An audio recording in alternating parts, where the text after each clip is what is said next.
Baik, selamat siang Mas Aan. Terima kasih Selamat sudah siang. Amin, sudah lama nggak menyediakan ketemu waktunya kita untuk ini. kami. Hmm. Iya, Ya, sehat thank you. selalu Mas. Iya, iya. Baik, Mas Aan, seperti komunikasi di WA ya, setidaknya Mhm, ada dua hal yang mau kita diskusikan. Kita mhm, mau mendapatkan banyak pandangan ya, pemikiran dari Mas Aan sebagai seorang aktivis Muslim yang memiliki pemikiran tentang kebinekaan yang kita anggap sangat berkontribusi bagi mhm, kemajuan demokrasi di negara kita gitu ya. Yang mhm, pertama itu eh, sebetulnya ini skopnya luas tapi kita ingin mendapatkan masukan pandangan dari Mas Aan gitu ya. mhm. Tentang pertama itu tentang penolakan rumah ibadah gitu ya. Kita tidak bicara hanya dari gereja tapi rumah ibadah milik agama manapun, milik kepercayaan manapun, tapi mungkin nanti Mas An bisa dari sudut pandangnya, dari pemikiran Islam seperti apa gitu ya. Mhm. Yang kedua Iya, nanti iya, tentang Min. kekerasan seksual yang dilakukan oleh Iya. pemuka agama. Nah, ini saya banyak Ngomong muncul. agama ini banyak Terakhir banget, nih, terutama di tempatku ini, Min. Banyak iya banget ini. Aduh, malu itu. aku ini, Min. Dan itu kayaknya di semua masih ini kan terakhir di NTT masih ada di Alor ya oleh calon pastor kalau nggak salah itu. Jadi Frater ya. mater ya. Heeh. Saya pikir, tapi kita ingin melihatnya dari sudut pandang masalah seperti apa gitu. Mhm, Jadi yang mhm, pertama itu mhm. Mas tadi ini fenomena penutupan, pembatasan, pelarangan, bahkan penolakan ya pendirian Iya, Min. itu masih berlangsung. Terakhir nih yang naik ke publik yang di Cilegon. Cilegon ya, Nah itu soal Cilegon itu. menurut Mas Aan itu bagaimana ini Mas? Kok masih berlangsung gitu ya? Aku ingin memulainya seperti ini, Min.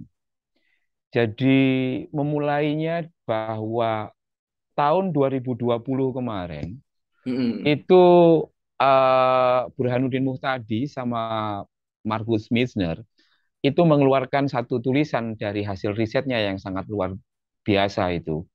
Judulnya sempat membuat marah banyak aktivis-aktivis NU, aktivis-aktivis NU. Oke, oke. Di tulisan itu kira-kira dua scholar ini itu ngomong bahwa pluralisme dan toleransi di kalangan NU itu cuma mitos, gitu Min. Mitos, Min. Nah, yang menarik adalah untuk membuktikan klaimnya itu, eh, Markus sama Burhanuddin itu mengetengahkan data yang menurutku agak sulit untuk dibantah. Hmm. Di situ dia merilis satu apa namanya poin penting bahwa 50 di kalangan NU aja ya, di kalangan NU Iya, aja. iya. Ya di kalangan NU aja ya. Yang kita anggap sebagai katakanlah garda depan Islam yang rahmatan lil alamin. Di kalangan NU saja menurut survei mereka itu terdapat 53%, sekitar 52 sampai 53% warga NU itu tidak sepakat kalau ada rumah ibadah dibangun, rumah ibadah milik agama selain Islam itu dibangun di tempat mereka tinggal, Hmm. gitu kan. Dan belum ada survei yang membantah soal itu. Artinya apa, Min? Artinya aku sebagai orang Islam kemudian sebenarnya aku sudah tahu bahwa jawabannya akan banyak seperti itu. Sebab memang secara doktriner, secara apa politikal itu memang eh, ajaran mainstream yang diberikan ajaran mainstream yang diberikan kepada banyak orang Islam, banyak orang NU terkait dengan saudaranya yang beragama selain Islam, khususnya yang beragama Kristen, itu masih antagonistik, Min. Jadi Hmm. begitu, masih antagonistik. Sehingga apa? Sehingga mau tidak mau, maka karena memang didoktrin dan dididik seperti itu, maka konsekuensinya adalah terdapat berbagai penolakan-penolakan tersebut. Nah, ini yang barangkali kurang disadari oleh misalkan pemerintah. Pemerintah itu kan, oke, kita memang harus menegakkan aturan. Konstitusi kita memang menjamin setiap orang, ya, mau di Aceh, mau di Cilegon, mau di Sampang. Iya, iya. Ini tiga wilayah ya, tiga wilayah di mana ini kira-kira seperti apa namanya free church area lah. Kira-kira gereja nggak boleh masuk itu. Di Sampang, di Kabupaten Sampang itu masih seperti itu. Aku ingin mengatakan bahwa itu adalah dampak ya, itu adalah dampak dari apa namanya doktrin yang memang terus menerus untuk digelontorkan kepada kami terutama ketika kami diajari tentang mata kuliah agama. Aku harus ngomong ini supaya apa? Supaya pemerintah itu paham bahwa cara penyelesaiannya itu ada cara penyelesaian yang berjangka pendek. Berjangka pendek itu ya, oke, ini butuh gereja ya, ditolak. Kemudian Iya. diintervensi, dipanggil wali kotanya, terus semuanya selesai. Misalkan kayak Yasmin dan lain sebagainya. Tapi apa namanya, it doesn't solve the real problem ini. Nggak menyelesaikan persoalan. Iya. Ini kan mungkin karena rezimnya Jokowi dan menterinya Menteri Yakut Ibu gitu yang Mas. menteri yang kira-kira cukup ya apa merah putihnya cukup kental lah. Tapi bayangkan kalau misalkan rezimnya ini merah putihnya agak blawur, itu Betul. kan rumit seperti itu. Nah, kalau aku memang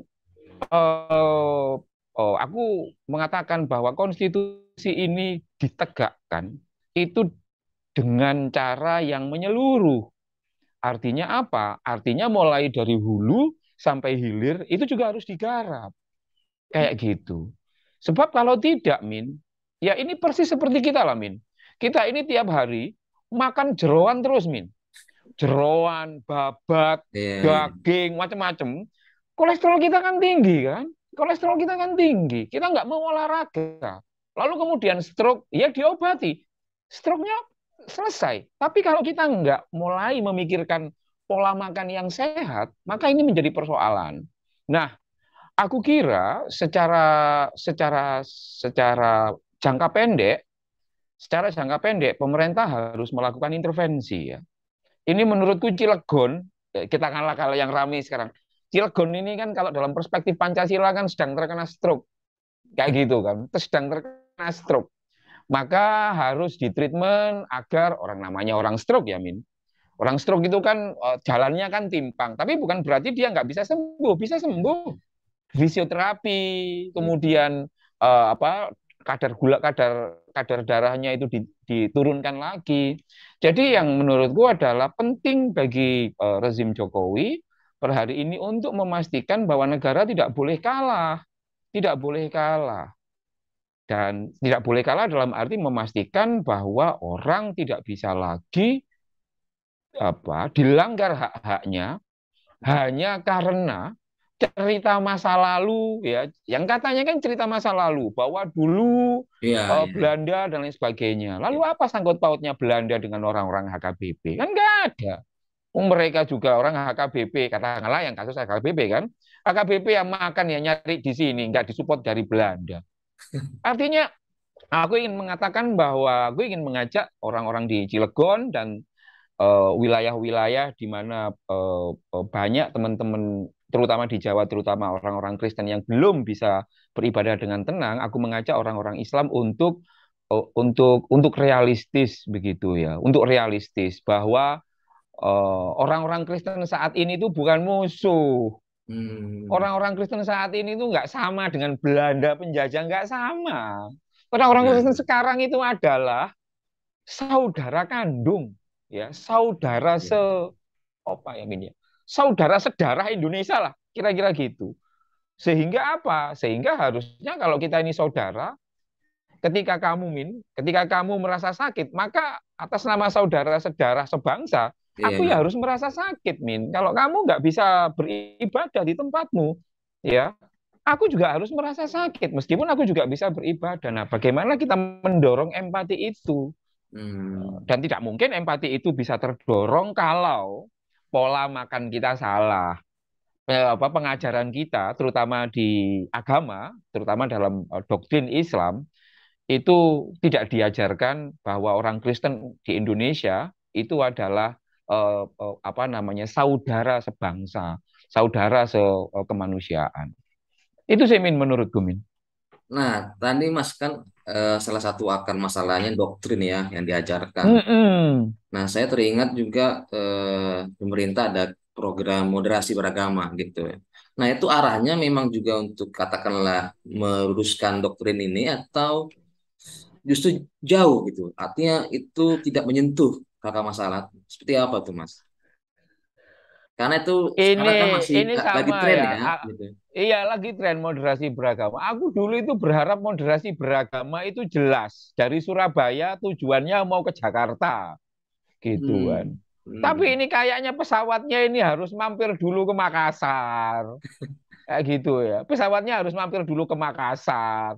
Lalu ke mana? Ke Manado dulu sebelum ke Jakarta. Artinya apa? Artinya aku merasa bahwa desain moderasi beragama itu adalah Hmm. persepsi publik itu adalah seperti yang kita inginkan, seperti yang tadi kamu sampaikan itu bagaimana orang-orang yang model beragamanya masih konservatif, masih belum Pancasilais itu bisa dipersuasi supaya lebih moderat, supaya lebih progresif. Tetapi Min dalam perjalanannya itu eh, besar pasak daripada tiang Min. Ya. Artinya begini, sekarang moderasi beragama itu seperti proyek aja, Min. Enggak, Ya, ini serius ya. Ini karena kalau didanai oleh APBN, APBN, APBD, aku berhak ngomong karena pajakku juga di situ. Gitu kan. Jadi moderasi beragama itu tinggal seperti selebrasi, orang-orang dikumpulkan ya, hmm. dikumpulkan di hotel yang mewah dan lain sebagainya, lalu deklarasi seakan-akan Ya, ya. apa namanya, we have nothing wrong, we have nothing going on kayak gitu. Padahal sebenarnya itu jauh panggang dari api. Modelnya Moderasi ya, Mas. Hah? Seharusnya bagaimana nih? Loh, seharusnya itu gampang kok. Hmm. Seharusnya itu gampang. Orang itu, menurutku ini pakai ini ya, pakai indikatorku ya. Ya. Ini indikatorku. Aku juga punya indikatorku. Indikator orang moderat itu adalah orang yang gampang atau tidak keberatan mengucapkan selamat hari raya kepada temannya yang berbeda agama. Kayak gitu. Nah, proyek moderasi beragama harusnya menyasar itu. Jadi orang yang awalnya, katakanlah begini ya, yang awalnya itu masih masih belum mau mengucapkan selamat hari raya kepada agama yang tidak ia peluk, maka ia menjadi berhasil. Nah, itu kunci kesuksesan moderasi beragama. Konkret itu, Min. Gimana caranya? Gimana Ya caranya, Mas? gampang saja. Nah, Caranya ya gampang saja. Ini boleh aku yang jadi konsultan proyek ini kan kacau ini. Caranya ya gampang saja. Ya kita misalkan apa sih kan misalkan begini. Apa sih yang menyebabkan orang itu enggan untuk mengucapkan selamat katakanlah selamat Natal? Oh, karena masih ada doktrin yang bersifat klasik. Maka hmm. proyek pertama adalah dari program moderasi beragama adalah melakukan reevaluasi terhadap doktrin itu supaya selaras dengan Pancasila. Bagaimana selaras Pancasila? Iya, tidak mempermasalahkan itu. Apa salahnya misalkan kalau kamu mengucapkan masakan selamat apa namanya Hari Raya Idul Fitri kan gak ada Nah, masalah. KTP-mu, kolom agamamu di KTP kan tidak otomatis jadi Kristen, di Islam. Nah, itu pun juga terjadi pada aku. Aku mengucapkan kepada kamu, Selamat Natal ya, Min. Itu juga langsung tidak ada masalah dan apa namanya apa fatwa-fatwa yang pro terhadap hmm. kebinekaan itu terus direproduksi gitu Hmm. tanpa harus menyalahkan yang lain. Misalkan katakanlah MUI mengatakan dalam satu kasus A yang itu katakanlah tidak cukup toleran, nggak apa-apa, nggak apa-apa. Tapi kita negara juga harus berani menggunakan kekuatan-kekuatan Islamic Civil Society untuk juga merumuskan cara pandang yang baru terkait dengan apa pembaruan hukum Islam. Itu yang pertama ya. Yang pertama ini kan. Sebenarnya Jokowi, Yai Ma'ruf Amin, Gus Menteri, itu kan orang-orang pinter semuanya, atau PhD semuanya. Kalau aku ngomong kayak gini itu kan sama dengan ngajarin ikan berenang kan. Tapi nggak apa-apa, supaya clear itu aja. Itu yang pertama. Yang kedua, itu proyek perjumpaan, Min. Proyek perjumpaan. Proyek perjumpaan. Loh, Kan sudah proyek moderasi beragama perjumpaan. Iya, perjumpaannya di hotel. Perjumpaannya di rumah makan. Siapa yang nggak bisa? Iya, iya. Perjumpaannya itu adalah perjumpaan ke rumah ibadah. Hmm. Gitu. Orang Kristen kemarin konkret-konkretan. Aku tidak ikut proyek moderasi beragama APBN ya. Enggak ya, tapi aku punya proyek sendiri di Gus Durian. Kemarin itu ada sekitar 70 pendeta dari GPIB itu kan. Tak bawa ke Iya, iya. mana ke Tebu Ireng dan lain sebagainya. Kemarin HKBP itu pendeta Palti membawa kan. Itu proyek moderasi beragama. Nah, tinggal memang yang dari kelompok Islam ini yang kira-kira masih ya katakanlah relatif jalan di tempat. Ya, Hmm. belum banyak selebrasi misalkan anak-anak IAIN, anak-anak UIN, anak-anak sekolah tinggi agama Islam itu yang dalam tanda petik Hmm. didorong oleh dosen-dosennya untuk bisa Iya, melakukan praktek moderasi beragama dengan itu. Nah, problemnya di mana? Ya problemnya di dosen-dosennya itu. Wong dosennya aja nggak berani masuk gereja kok, iya. lalu nyuruh mahasiswanya untuk masuk gereja itu kan ya. Jadi dan yang ketiga, yang paling konkret itu, yang paling konkret adalah para elit-elit agama dan tokoh-tokoh Hmm. masyarakat harus berani menjadi teladan, Min. Iya, iya. Menjadi teladan. Menjadi teladan. Kalau nggak ada yang berani menjadi teladan moderasi beragama, susah. Misalkan ya, konkret saja misalkan. Ini aku menghayal, membayangkan. Tiba-tiba Kiai Ma'ruf Amin, wakil presiden kita, melakukan safari ke gereja-gereja sebagai wakil presiden. Kan nggak apa-apa kan? Iya, Nggak iya. apa-apa. Wih, itu impact-nya akan besar, Min. Ya, itu impact-nya akan besar. Apalagi kalau misalkan Wapres hadir di rumah ibadah yang sekarang masih belum bisa diterima oleh komunitas mayoritas yang ada di situ. Wah, itu luar biasa. Nah, itu baru proyek moderasi beragama dan aku nggak apa-apa nanti pajakku dinaikkan lagi nggak apa-apa. Nah, ini kan pajak naik terus kan, tapi implementasinya kan ini apa namanya masih belum pas. Jadi begitu Min, itu kritikku ke apa namanya moderasi beragama sih. Tapi Mas, Masukan yang ya. Mm. eh, itu kan bisa dibilang model yang progresif ya. Pastinya akan ada resistensi dari kelompok tertentu nih, gitu Oh iya, yang akan ada pasti Min. nah itu gimana mengatasinya, Mas? Satu sisi itu baik, sisi lain ada serangan balik gitu. Nah itu Gini gimana? Min, tak kasih tahu kamu Min. Hmm. Kamu harus tahu bedanya pemimpin dengan yang dipimpin. Pemimpin itu mempunyai kewenangan dan mempunyai privilege yang lebih besar daripada yang dipimpin. Sekaligus mempunyai model pertanggungjawaban yang lebih besar. Hmm. Menjadi pendeta itu resikonya itu lebih besar, fasilitasnya juga lebih besar ketimbang Bisa. umat. Oke. Maka kalau nggak berani ngambil resiko, ya mendingan nggak usah jadi pemimpin. Loh, serius ini, Min.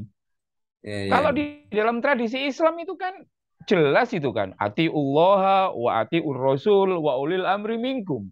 Taatlah kamu kepada Tuhan, Allah, dan taatlah kamu pada utusannya. Utusannya itu karena utusan itu adalah representasi dari God herself. Hmm. Lalu taatilah kepada ulil amri, pada pemerintahanmu. Di Alkitab itu kan ada kan, Ya, ya, ya. bahwa itu ada. Itu karena apa? Karena pemerintah itu adalah representasi yang tidak langsung dari God herself, God himself itu sendiri. Hmm. Artinya apa? Artinya kalau seorang pemimpin itu masih takut mengambil resiko, aku juga mempertanyakan, kamu ini pemimpin atau pemimpin gitu loh. Jadi harusnya kan nggak Nah, takut. Ya nggak kayak perlu Gus Menteri takut. itu kan nggak takut. Wah Hmm. dibully kiri kanan nggak Iya. takut. Nah kita butuh pemimpin-pemimpin yang seperti itu. Itu Min. Oke. Terutama dalam kasus-kasus yang berkaitan dengan rumah ibadah. Kayak gitu. Nah, pertanyaan terakhir terkait ini, Mas. Solusinya gimana ini, Mas?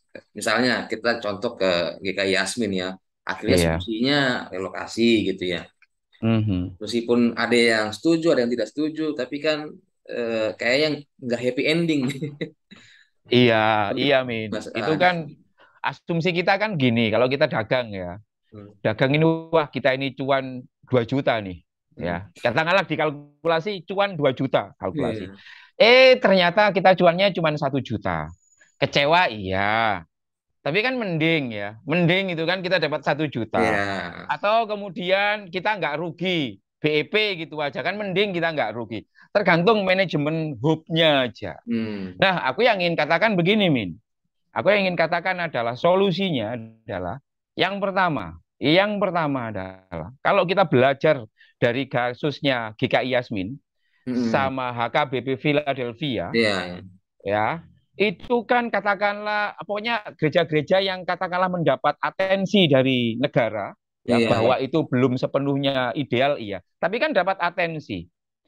Nah, rata-rata yang dapat atensi ini adalah gereja-gereja yang ketika ditindas oleh kelompok yang ada di situ, itu mereka nggak memilih untuk diam, tapi hmm, memilih untuk bersuara. hmm, Nah, solusinya adalah begini, Mi. Ini kepada semua gereja ya, yang ada teman-temanmu. Kalau ada gereja yang ditindas, don't keep quiet. Oh, jangan iya, silent kamu. Mas. Jangan silent. Hmm, Jangan silent. Ya, jangan silent. Artinya kamu terus memperjuangkan. Memperjuangkan dengan cara-cara yang baik ya. Nggak usah memperjuangkan dengan cara menista yang lain, nggak. Itu malah iya, kontraproduktif. Ya, memperjuangkan terus saja. Jangan pernah mau untuk dibungkam mulutmu. Nah, siapa namanya kasus Cilegon itu kan karena memang teman-teman HKBP dan teman-teman yang ada di sana memilih untuk tidak diam, kan? Memilih untuk tidak menganggap pelarangan itu sebagai hal yang normal, tidak memilih untuk itu, tapi memilih ini tidak normal, maka harus diintervensi, lalu kemudian diviralkan. Nah, di Jawa Timur sendiri aku mencatat misalkan ada GKI Citraland, ada HKI, kemudian ada GSJA, kemudian banyak itu. Nah, sepanjang teman-teman rumah ibadah ini memilih untuk diam, maka ya sudah selesai kamu. Ya, selesai. Karena negara itu pada dasarnya menginginkan ketertiban, tidak menginginkan riuh rendah di media sosial. Nah, yang ini solusinya adalah kalau kamu mengalami penindasan, maka apa namanya, let the world know, biarkan dunia ini mengetahui, jangan malah ditutup-tutupi. Sebab kalau dunia ini tahu, maka pemerintah akan merespon.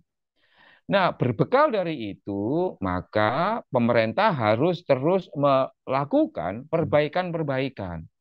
Misalkan perbaikan tentang apa namanya, memastikan bahwa hak orang dalam beribadah itu memang dicukupi.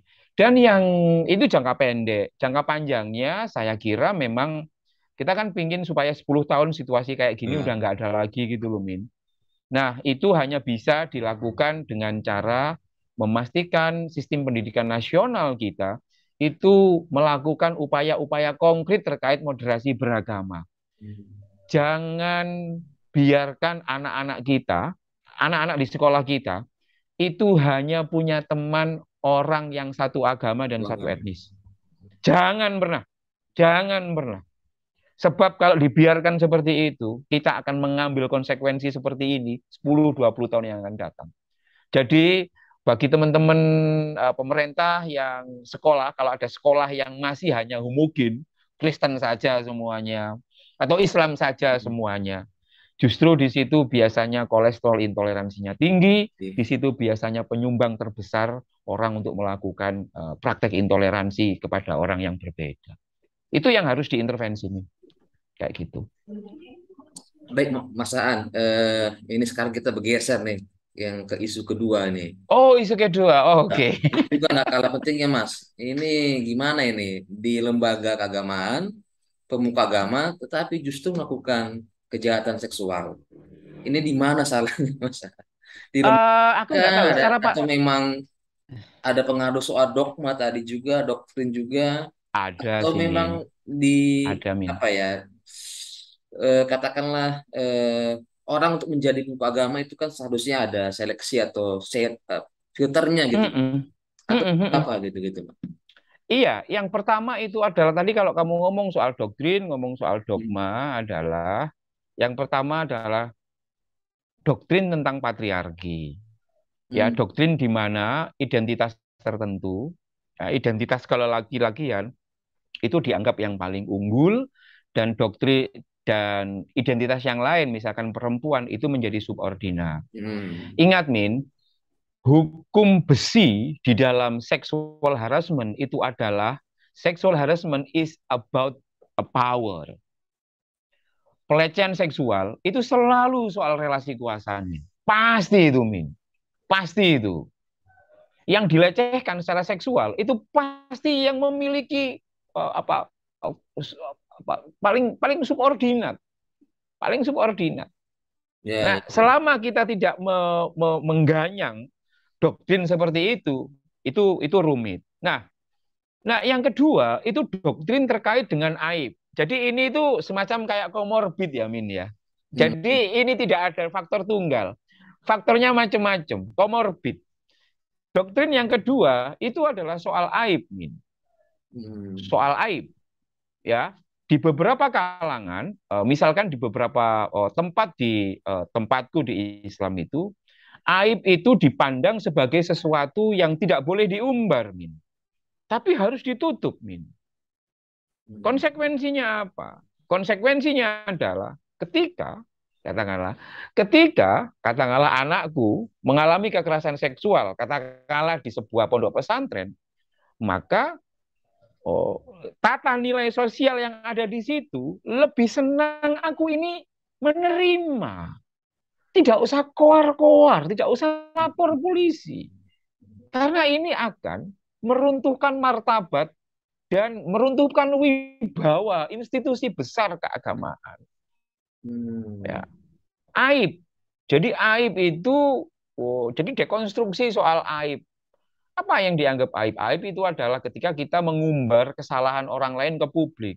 Kan biasanya kan kayak gitu. Misalkan kemarin kasus yang tidak kekerasan seksual, misalkan kasus kekerasan Oh, yang ada di Gontor kemarin yang contoh mati. ya, ya, ya, ya. Ya, Gontor gitu kan. Itu kan beberapa kan narasi yang dipikirkan itu kan itu aib, ya, itu aib, nggak boleh lapor polisi, tanda tangan dan lain sebagainya toh. Kayak gitu. Itu aib. Nah, selama aib, selama doktrin menyangkut aib masih ditautkan dalam cara pandang klasik, di mana cara pandang klasik mengatakan barang siapa yang menutupi aib seseorang, ia aibnya akan ditutupi oleh Tuhan, doktrinnya kan seperti itu. Oh. Sepanjang itu tidak dicoba digali ulang dan definisikan ulang, Hmm. ya, menjadi kalau kita mengalami kekerasan seksual itu kalau kita nggak lapor maka itu adalah aib. Ya, Ya, ya, ya. justru kalau kita lapor itu adalah sesuai hukum Islam. Nah, sepanjang doktrin aib itu tidak digeser seperti itu, maka ya kita akan terus melakukan hal-hal, kita akan terus terselimpung dengan cara-cara seperti itu. Nah, di pesantren dan juga sangat mungkin di tempat lain di mana agama itu menjadi sangat kuat dalam institusi pendidikan, itu Hmm. juga masih sangat kuat dengan doktrin seperti itu. Nah, yang kedua, problemnya adalah aku melihat, aku merasa bahwa institusi-institusi keagamaan di mana seringkali terjadi apa namanya praktek kekerasan seksual itu biasanya itu negara tidak punya cukup kuasa di situ, Min. Artinya ini semi negara, Min. Ya, semi negara. Negara itu tidak bisa langsung. Misalkan begini ya, kalau di sekolah ya SMP, SMA, sanawiyah, aliyah, itu kan negara bisa langsung memonitor ya. Kalau ada Ya, ya. apa-apa itu gampang dimonitor. Tapi kalau misalnya di pondok pesantren tertentu, itu kan susah, Min. Betul. Contoh konkret ya, contoh konkret yang kemarin ramai di Iya, Jombang itu, iya, betul. yang tersangka 2 tahun si mas, Beki, wah, 3 tahun itu, tiga Min. tahun. Itu udah tersangka. Itu kan mungkin karena negara ini sungkan dengan apa yang disebut sebagai pesantren ini. Sungkan seperti itu. Nah, sepanjang ini sungkan negara nggak hadir, maka sangat mungkin kan begini, Min. Panu, jamur, itu kan tumbuh di tempat-tempat yang lembab. Iya, Di iya, iya. tempat-tempat yang lembab. Nah, praktek kekerasan seksual itu juga seringkali akan berpotensi besar di tempat-tempat yang lembab, di mana sinar matahari itu nggak gampang masuk. Sama, ketika negara itu tidak hadir melakukan monitoring, maka praktek di situ akan besar, Min. Besar, Min. Misalkan ya, misalkan kemarin frater ya, aku Teratur. nggak tahu bagaimana, tapi setauku institusi pendidikan Katolik, institusi pendidikan Islam di pesantren itu kan mungkin saking kuatnya ya Min ya, Iya, iya, saking betul. kuatnya begitu sehingga ini apa semacam apa ada semi negara di situ. Betul, betul, Mas. Nggak apa-apa sih seperti itu sepanjang instrumen internal di mereka itu sanggup untuk memastikan Hmm. anak-anak yang belajar di sana itu memang free from apa namanya sexual abuse. Tapi kalau enggak kan negara wajib hadir. Ini problemnya di situ. Jadi sebenarnya negara harus masuk memastikan. Misalkan begini, kalau aku jadi Jokowi kan gampang aja loh, gampang. Nggak aku jadi Jokowi ya. Kalau aku jadi Jokowi, kalau urusan kayak gini kan, tak panggil itu Kementerian Agama tak suruh duduk, Kementerian Nadiem tak suruh duduk, Kementerian PPA, Perempuan Perlindungan Perempuan dan Anak, aku duduk ya, NU, MUI, KWI duduk dread, terus aku ngomong kayak gini, saya nggak tahu bagaimana caranya, tapi pastikan semua institusi yang dikelola pendidikan ya, mau formal atau tidak, pastikan menerapkan SOP institusi pendidikan ramah anak dan perempuan, termasuk dari kekerasan dan kekerasan seksual. Pastikan anak-anak di sana, yang sekolah di sana, mau di pesantren, mau di seminari dan lain Benar, iya. sebagainya, itu diajari early warning system. Early warning system itu konkretnya itu begini ya. Jadi anak-anak itu diajari kapan ia bisa mendeteksi kalau ada orang yang mau melakukan praktek kekerasan padanya. Dia juga dibekali cara untuk mendeteksi ketika ada potensi orang yang mau melakukan kekerasan seksual padanya. Itu dia bisa merespon. Termasuk di sekolah-sekolah juga. Nah, Hmm. konkret itu. Itu namanya sekolah ini. Apa sekolah merdeka itu begitu. Tapi ini kan nggak merdeka sama sekali ya. Nah, susah ini. Padahal uang udah triliunan itu, Min.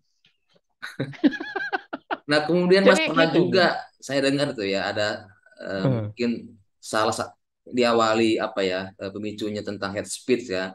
Itu kan Heeh. dalam agama itu mesti memiliki sertifikat gitu ya. Heeh. Atau apakah itu juga hal yang cocok kepada apa Sertifikasi. ya sertifikat Sertifikasi. artinya Loh, nggak iya, orang Min. termasuk di institusi keagamaan gitu, di pesantren kah atau di manakah Oh, iya, atau justru Min. itu tadi jauh panggang dari api juga gitu. Itu bagaimana nih, Mas? Idealnya, Min. Kan begini, Min. Pendidikan itu kan kalau bisnis, bisnis manusia kan. Hmm. Kalau mau bisnis itu kan kita kan menghadapi manusia kan. Artinya apa? Misalkan aku jadi dosen. Aku jadi dosen, aku jadi guru. Berarti yang aku tangani itu kan bukan sepeda motor. Sepeda motor itu kan nggak punya nyawa, nggak punya nurani. Ya bisa saja. Kan lebih sulit orang itu berada dalam bisnis manusia, pendidikan. Harusnya ini lawong misalkan lawong apa mekanik aja punya sertifikat kok untuk memastikan dia lulus kompetensi A B C D E. Masa ini di bisnis manusia memastikan orang ini menjadi baik, ia tidak punya pengalaman dan ia tidak punya apa tidak muncul dari sistem pendidikan yang memastikan ia layak untuk Iya, bisa bisa mengelola itu. Jadi isu soal sertifikasi itu kalau mau secara substansi iya, itu iya. adalah hal yang wajib. Kamu nggak bisa jadi direktur kalau misalkan kamu tidak mengantongi S1 misalkan. Nah, Hmm. atau S2. Itu kan bagian dari sertifikasi. Nah, problemnya menjadi bermasalah kalau sertifikasi ini kemudian ditarik-tarik ke wilayah politik. Kayak Hmm. gitu. Hmm. Aku sih kemudian usul kepada Pak Jokowi, para ustadz, para romo pendamping, para kakak pendamping, dan lain sebagainya, harus menguasai soal psikologi anak. Harus di training kayak gitu. Sehingga apa? Sehingga kalau ia menghadapi anak yang nakal, itu dia tidak menggunakan kekerasan, Min. Kayak misalkan di Gontor itu kan Ya, ya. setauku itu kan apa? Maunya itu kan menghandle dirinya sendiri, menghandle juniornya dengan caranya Betul. sendiri. Karena mungkin ia tidak memiliki strategi pendekatan psikologi yang benar, maka yang ia gunakan adalah kekuatan akal, kekuatan okol. Akhirnya kekerasan. Nah, aku melihat bahwa gagasan bahwa setiap guru ya, guru Hmm. baik G besar maupun G kecil ya, guru itu ya bisa pendeta, bisa kiai, bisa ustadz, pokoknya orang yang di dalam yang terlibat dalam apa namanya penciptaan manusia yang lebih beradab, mau menggunakan sistem pendidikan nasional atau di luar itu, maka ia harus menguasai prinsip-prinsip dasar tentang bagaimana toleransi dan bagaimana mengelola orang itu sehingga anak-anaknya, anak-anak didiknya itu tidak mendapatkan kekerasan baik kekerasan fisik, psikis maupun seksual. Menurutku itu wajib. Jadi aku membayangkan itu misalkan kalau aku ada di misalkan aku milih pesantren, Betul, betul. ini misal. Ya aku akan pilih misalkan ada dua pesantren. Mau ke pesantren mana ini? Satu, ternyata pesantren ini sudah menggandeng Komisi Perlindungan Anak dan Perlindungan Anak Indonesia dan Komnas Perempuan untuk memperkuat sistem Hmm. pengelolaan. Sudah sertifikat inilah apa namanya pesantren ramah anak. Satunya pesantren yang tidak ramah anak. Kalau kamu tanya ke aku milih yang mana? Ya jelas aku akan memilih pesantren yang sudah tersertifikasi ramah anak. Kayak gitu, karena memang secara potensial itu secara teoretik anakku akan lebih nyaman di sana. Nah, ke depan memang harus ke situ. Supaya apa? Supaya cara pandang kita itu tidak hanya cara pandang yang marah-marah terus, Min. Betul, Ketika betul. melihat banyaknya kasus kekerasan seksual, ini kan kita kan tiap hari disuguhi kekerasan seksual, Ya. lalu kita marah-marah di medsos dan nggak ngerti ini maunya kayak apa gitu kan. Itu, Min. Betul, Mas. Itu kan yang muncul di publik ya. Kita bisa jadi Iya, yang nggak muncul tuh banyak gitu. Di daerah betul. yang mungkin apa yang media peliputannya masih minim gitu ya. Betul. Fenomena gunung es, Min. Heeh. Fenomena gunung es ya. Aku tidak mau ngomong ke agama lain, seluruh agamaku ya. Tapi misalkan di Islam, terutama di institusi-institusi pendidikan Islam, itu sebenarnya ini fenomena gunung es. Kayak gitu. Dan orang banyak yang memilih untuk tidak membicarakannya. Karena mungkin sungkan ya, oh ini berkaitan dengan Ya, misalkan pesantren, nanti kena pasal penodaan agama atau apa, ya susah kan.